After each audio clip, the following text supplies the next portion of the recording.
ओम नमः सिद्धेभ्य।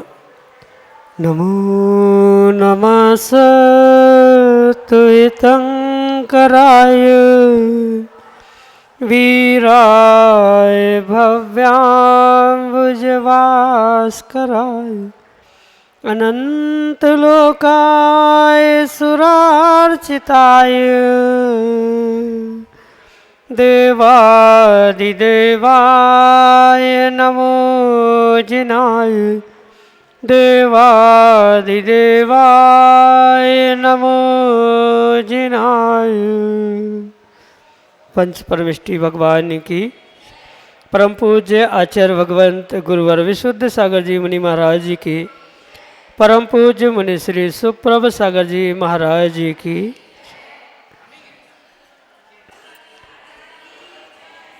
अनंत विकल्प, अनंत संसार, एक समीचीन विकल्प जो दिला सकता है आपको मोक्ष का द्वार। परम पूज्य आचार्य भगवंत गुरुवर विशुद्ध सागर जी महाराज के मंगल सवाशीष से परम पूज्य मुनि श्री सुप्रभ सागर जी महाराज द्वारा प्रदत्त आत्मकल्याण की वह अनूठी विधा, जिसके माध्यम से हम सभी पुरुषार्थ करते हुए अपने मन के उठते हुए अनंत विकल्पों में से किसी एक विकल्प को यदि समीचीनता प्रदान करते हैं और वह समीचीन विकल्प जब किसी निर्ग्रंथ गुरु के द्वारा सम्यक रूप से समाधान को प्राप्त होता है तो वह हमारे आत्मकल्याण का मार्ग खोल देता है। ऐसे आत्मकल्याण की अनूठी विधा समीचीन विकल्पों का सम्यक समाधान आप भी जुड़ सकते हैं और अपना समीचीन विकल्प भेज करके परम पूज्य मुनिश्री से उसका सम्यक रूप से समाधान प्राप्त कर सकते हैं। प्रारंभ करते हैं आज का सम्यक समाधान। और आज के पहले विकल्प के लिए मालती महाजन बसमत महाराष्ट्र से महाराज श्री के चरणों में बारंबार नमोस्तु करते हुए अपना समीचीन विकल्प रख रहे हैं कि महाराज जी 2.5 द्वीप में एक साथ कितने तीर्थंकर हो सकते हैं। हमारे समीचीन विकल्प का सम्यक समाधान करने की अनुकंपा करें। नमोस्तु महाराज जी, नमोस्तु। ओम नमः सिद्धम। परम पूज्य आचार्य भगवान गुरुवर विशुद्ध सागर जी महाराज की, परम पूज्य मुनि श्री सुप्रभ सागर जी महाराज जी की। 2.5 द्वीप में जो 15 कर्म भूमियाँ कही जाती हैं, उन 15 कर्म भूमियों के निमित्त से अधिक एक साथ 170 तीर्थंकर होने की संभावना होती है। जैसे तीर्थंकर भगवान अजितनाथ स्वामी के काल में इस पूरे 2.5 द्वीप में, मतलब जो जहाँ कर्म भूमि के रूप में 15 स्थान स्वीकार किए जाते हैं, उन 15 कर्म भूमि के निमित्त से 2.5 द्वीप में अजितनाथ भगवान के काल में 170 तीर्थंकर एक साथ मौजूद थे और उतनी ही संख्या अधिकतम निर्धारित की जा सकती है 5 भरत, 5 ऐरावत आदि के निमित्त से जो 15 कर्मभूमि कही जाती, उनकी अपेक्षा से एक साथ अधिक से अधिक कितने हो सकते।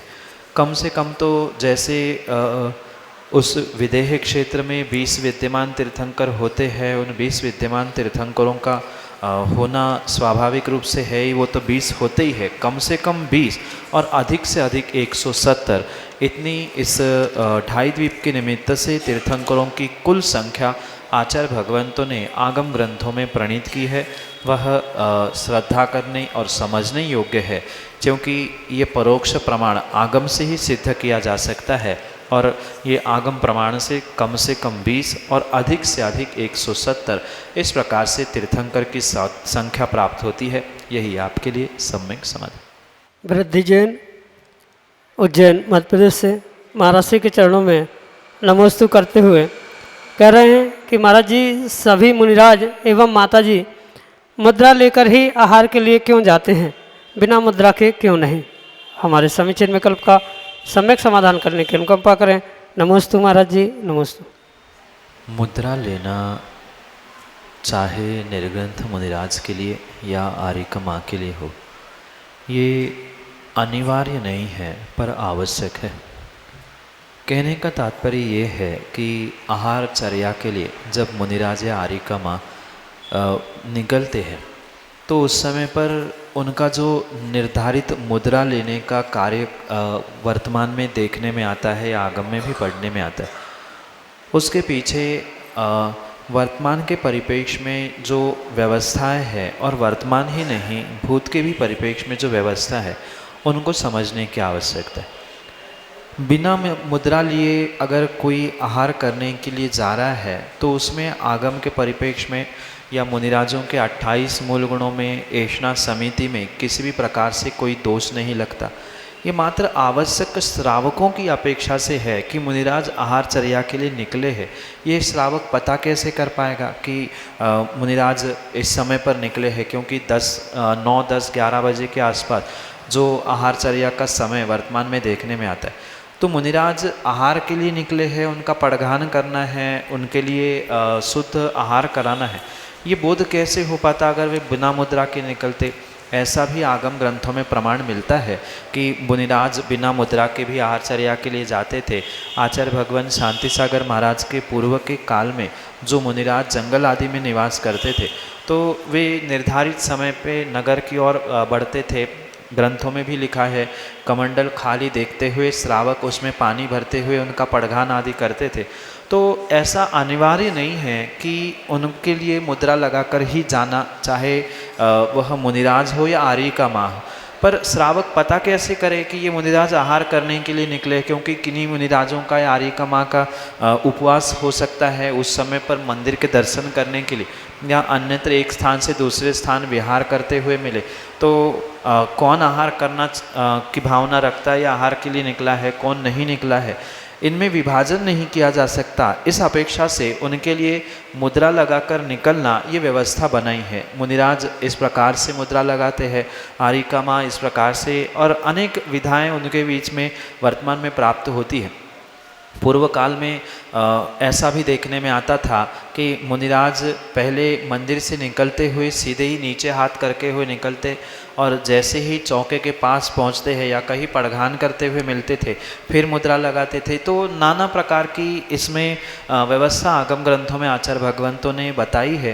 पर ये ध्यान रखें कि मात्र श्रावकों को बोध हो कि मुनिराज या आर्यिका आहार ग्रहण करने के अभिप्राय से ऐष्णा समिति के पालन के लिए निकले हैं, ये पता होने के लिए ही उनके लिए मुद्रा का ये कार्य आवश्यक के रूप में रखा हुआ है। पर अगर कोई बिना मुद्रा लगाए भी आहार करने के लिए पहुंच रहा है, क्योंकि कई बार ऐसा होता है किसी स्थान में पहुंचे, मतलब मुनिराज चौके में पहुंचे और चौके में पहुंचने के बाद उन्होंने मुद्रा तो छोड़ दी पर अभी सिद्ध भक्ति नहीं की थी, और उतने में उन्हें कोई विकल्प या अशुद्धि चौके में समझ में, तो वे चौके से लौटते हुए दूसरे स्थान पर बिना मुद्रा लगाए भी पड़घान दे सकते।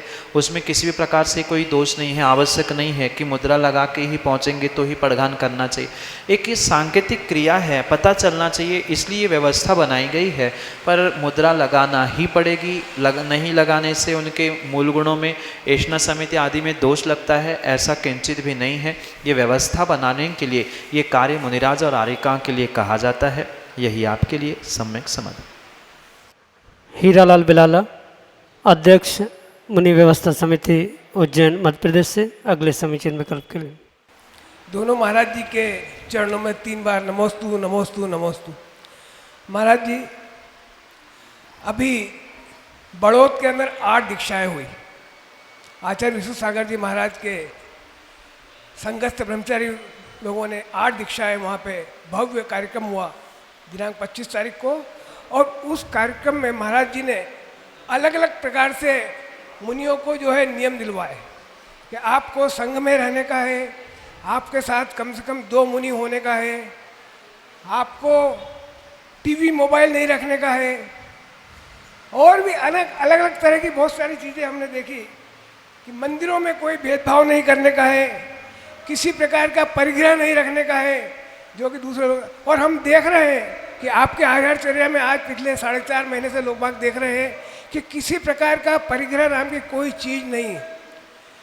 विश्व सागर जी महाराज ने एक चीज़ और बताई थी मूलतः, जिसमें यह था कि आप मंदिर के मामले में किसी प्रकार का भेदभाव नहीं करेंगे, चाहे वो 13पंथी का हो या 20पंथी का हो या किसी अन्य आमनाय का हो।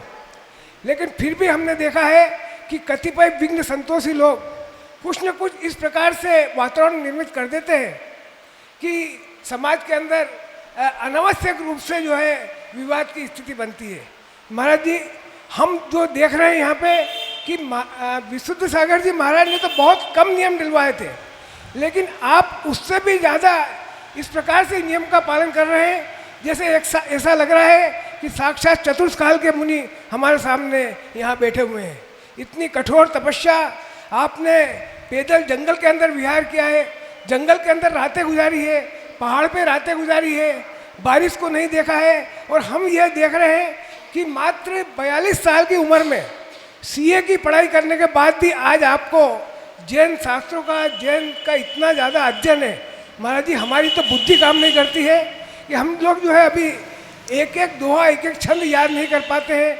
और आपके इतने धारावाहिक प्रवचन, अभी अखिल भारतीय विद्वत सम्मेलन उज्जैन के अंदर हुआ था, 2 दिवसीय कार्यक्रम में आपको जिन उपमाओं से विभूषित किया गया था, हम समझते हैं कि हम आपका वह लाभ पिछले 4.5 महीने में नहीं ले पाए हैं। इसलिए महाराज जी, हम जो श्रावक लोगों से इसी क्या जो बोलते हैं कि हमारा अशुभ कर्म का उदय है कि हम जो सारे श्रावक लोग आज उज्जैन में 6000 लोग बाग हैं, और हमारा क्या अशुभ कर्म का उदय है, क्या मुत्ता लाभ नहीं ले पा रहे हैं।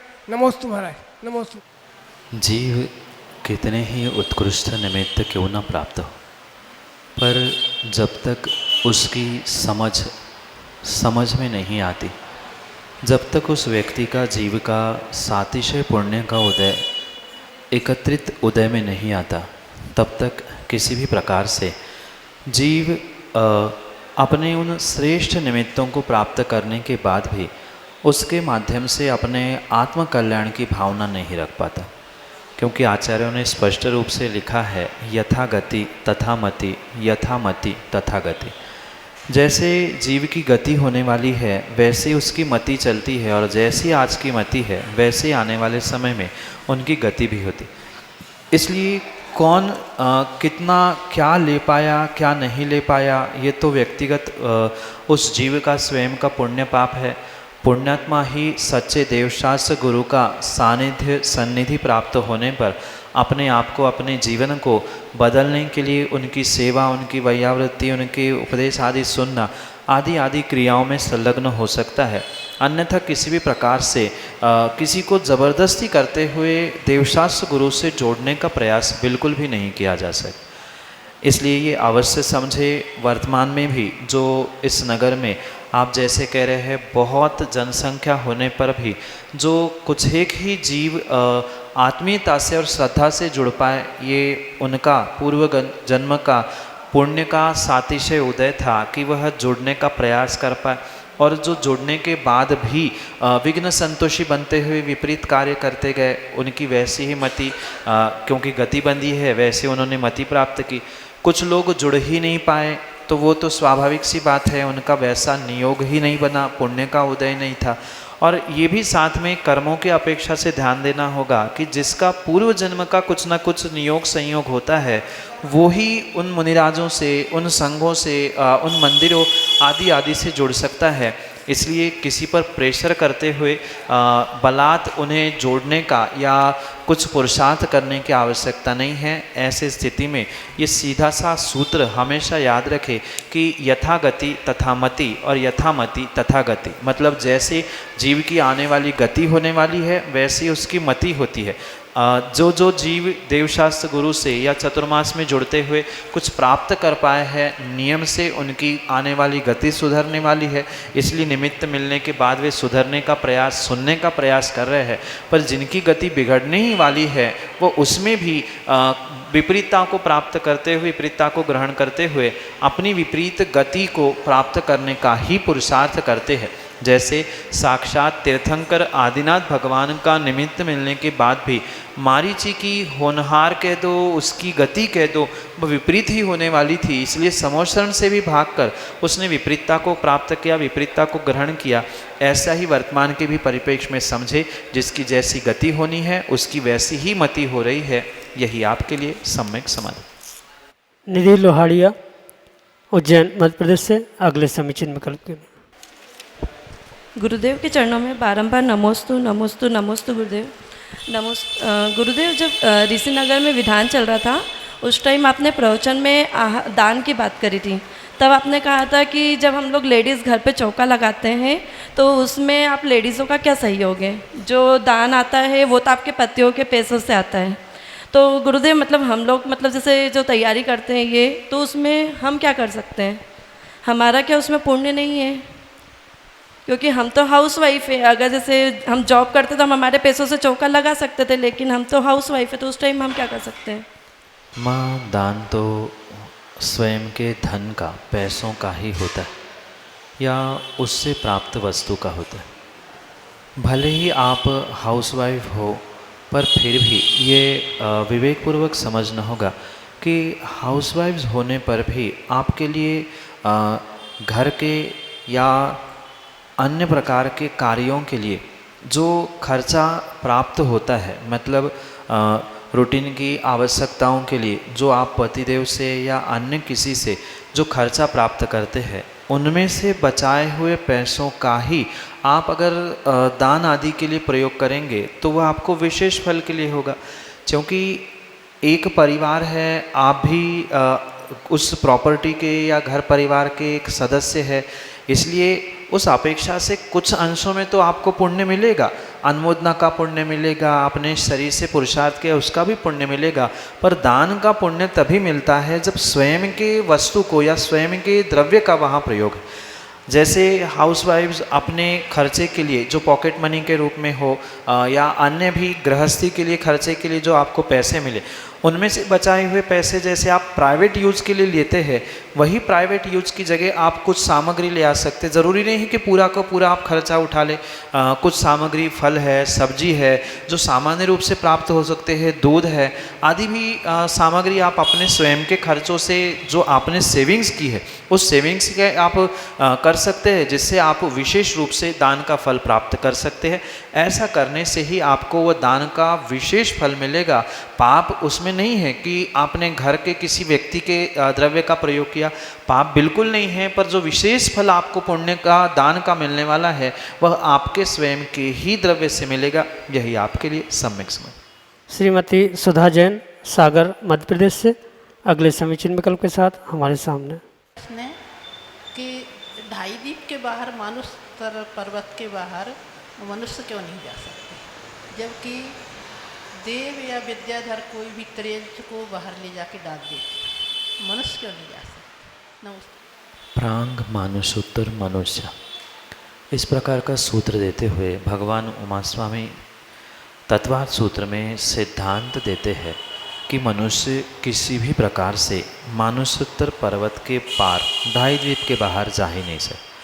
क्योंकि ये सिद्धांत है और सिद्धांत में किंतु परंतु आदि कुछ भी नहीं लगता। जब आचार्यों ने कहा है कि मानुषोत्तर पर्वत के आगे मनुष्यों का गमन है ही नहीं है, तो फिर उसमें प्रश्न ही चिन्ह नहीं खड़ा हो सकता कि देव क्यों नहीं ले जा सकते या विद्याधर, तिर्यंच आदि। ये सब कुछ बातें गौण होती है जहाँ सिद्धांत सबके सामने होता है। इसलिए सिद्धांत ने सब जब हमारे सामने कथन कर ही दिया है कि ऐसा है, सो पक्का है कि ऐसा होना ही होना है। इसलिए ये विकल्प नहीं करे कि क्यों नहीं जा सकते। जब आचार्यों ने डेडलाइन लिखी है कि ऐसा होगा, मतलब होगा। ये द्रव्यानियोग का, करणानियोग नियोग का या आगम का सिद्धांत समझा। आगम के सिद्धांत में कोई किंतु परंतु ऑब्जेक्शन एक्सेप्शंस नहीं हो सकते, इसलिए कहा है सो ऐसा नियोग है, यही आपके लिए सम्यक समाधान। समीचीन विकल्प के लिए सौम्या जैन, नयापुरा, उज्जैन, मध्य प्रदेश से। मेरा प्रश्न यह है कि हमारी लाइफ में भाग्य का वेटेज कितना होता है और पुरुषार्थ का वेटेज कितना होता है, क्योंकि कंटिन्यूस जब आप कुछ सालों से कॉम्पिटिटिव एग्ज़ाम देते हैं और आपको असफलता पे असफलता और इंटरव्यू से आप वापस बैकआउट हो रहे हैं, तो या तो वो एग्ज़ाम छोड़ देना चाहिए या फिर लोगों की राय मान लेनी चाहिए कि तुम्हारे भाग्य में ये एग्ज़ाम है ही नहीं। व्यक्ति के जीवन में जितना वेटेज भाग्य का है उतना ही वेटेज उसके पुरुषार्थ का है, क्योंकि बिना पुरुषार्थ के भाग्य नहीं बनता और बिना भाग्य के पुरुषार्थ नहीं होता। इसलिए दोनों का अगर वेटेज हम समान रूप से नहीं समझेंगे तो कभी भी कार्य में या एग्ज़ाम आदि में भी सफलता प्राप्त नहीं हो सकती। कौन क्या कह रहा है इसकी बातें अलग है, क्योंकि हज़ार लोग हैं, हज़ार मुँह हैं, वह अपनी अपनी बातें कहते हैं, पर सत्यता तो यही है अगर आपने पुरुषार्थ समय किया है तो आज नहीं तो कल कभी न कभी भाग्य आपका साथ देगा और उसी पुरुषार्थ से या उसी मेहनत से आप लगे रहेंगे तो कभी न कभी तो भाग्य चमकेगा ही चमकेगा। क्योंकि ऐसा कहते हैं करत करत अभ्यास से जड़मति हो तो सुजान, रस्सी आवत जावत से सिल पर पड़े निशान। ये कहावत है। तात्पर्य ये है कि किसी कुएं के पाट पर भी जहाँ रस्सी आती जाती रहती है वहाँ बड़ा सा बड़ा पत्थर भी छोटे से रस्सी से निशान को प्राप्त होता है, वहाँ भी निशान बन जाता। तो पत्थर पर एक रस्सी के माध्यम से निशान बन सकते हैं। तो आप चेतन है, जीव है, पुरुषार्थशाली है, मेहनत करना आप जानते हैं, तो सम्यक मेहनत करते हुए, सम्यक पुरुषार्थ करते हुए आप अपने भाग्य को, अपने समय को अवश्य ही बदल सकते हैं। पर साथ में ये भी ध्यान रखना, पुरुषार्थ के साथ साथ आपको कुछ अपने पुण्य को भी, भाग्य को भी बढ़ाना होगा। जैसे मात्र कॉम्पिटिटिव एग्ज़ाम्स में आप पढ़ाई करते रहोगे तो भी काम नहीं हो सकता। साथ में कुछ पुण्य बढ़ाने के लिए माला फेर लेना, स्तोत्र पाठ कर लेना, कभी भगवान की पूजा कर लेना आदि भी कार्य जिससे हम अपने पुण्य को, अपने भाग्य को बलवती कर सकते हैं। ऐसे पुरुषार्थ करने से आप अपने जीवन में आपके पुरुषार्थ और मेहनत को समय पर भाग्य के कारण से फल प्राप्त कर सकते हो। इसलिए कौन क्या कह रहा है इसका विचार ना करते हुए, गुरु का आशीर्वाद, प्रभु के प्रति श्रद्धा रखते हुए आप अपने पुण्य को माला, पूजन, पाठ आदि आदि के निमित्त से वृद्धिंगत करे, बढ़ाए। और फिर पुरुषार्थ तो आपका साथ में है ही, इतनी बार आपने पढ़ा है तो गुरु के मार्गदर्शन आशीर्वाद के साथ वह मंत्र जाप करने से भी, स्तोत्र पाठ करने से भी भाग्य चमक सकता है और भाग्य पुरुषार्थ दोनों मिलकर पुनः आपको सफलता दे सकते हैं। यही आपके लिए सम्यक समाधान। प्रियांशी गोधा, उज्जैन, मध्य प्रदेश से अगले समीचीन विकल्प के लिए। मेरा प्रश्न है कि नेमिनाथ भगवान और प्रबलनाथ भगवान, तो उनका चिन्ह तो सेम होता है कमल का, तो हम मूर्ति पर कैसे पहचानेंगे कि नील कमल और लाल कमल?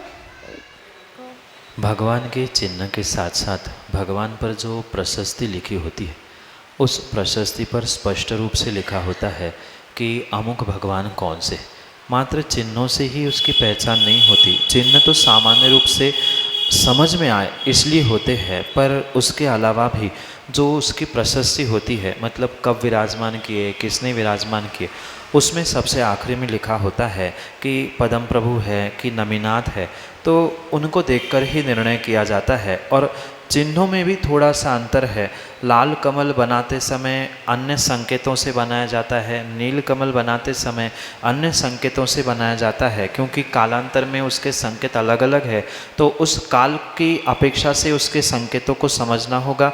नील कमल जो होता है वह दोनों साइड, मतलब ऊपर नीचे बनाया जाता है। कहीं लाल कमल ऐसा बनाया जाता है। तो प्रशस्ति और वह संकेत समझते हुए इसका निर्णय किया जाता है। यही आपके लिए सम्यक समाधान।